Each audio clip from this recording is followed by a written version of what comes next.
Le reste de l'actualité en France, comme chaque été avec l'arrivée du beau temps et les premières chaleurs, voici venir les algues vertes sur certaines plages des Côtes d'Armor. Une partie du littoral devient de fait inaccessible aux touristes et aux vacanciers. En question, la pollution de l'environnement, comme nous l'expliquent Romuald Bonan et Sébastien Lambert. Chaque été dans la baie de Saint-Brieuc, les châteaux de sable prennent de drôles de couleurs. Où est-ce que tu les vois, les algues vertes?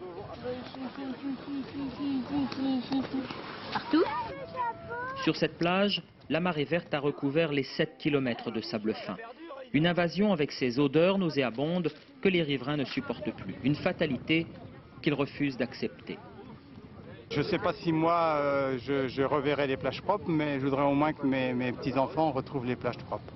Donc le problème, c'est de ne pas se capituler et essayer de mobiliser les gens sur un sujet comme ça.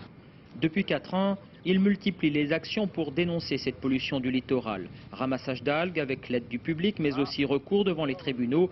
Pour eux, l'agriculture intensive qui rejette dans l'environnement des excédents d'azote ou de phosphate n'est plus à démontrer. Une marée verte, eh bien voilà, c'est ça. Ce sont ces algues qu'on retrouve dans la mer. Bon, naturellement, elles existent, les algues vertes. Mais avec l'excédent de nitrate et de phosphate de l'agriculture intensive, eh bien ça se pullule, ça se développe.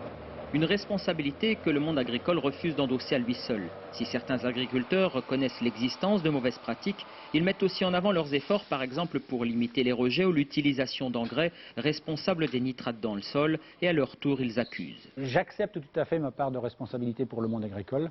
Je réfute le fait que l'agriculture serait le seul responsable. Si c'était vrai, je pense qu'on aurait déjà traité le problème. Mais les zones urbaines, l'activité industrielle, tout le monde a sa part de responsabilité. Quoi qu'il en soit, cette menace, vert fluo, venue des villes et des campagnes, devrait planer sur la mer pendant encore plusieurs années.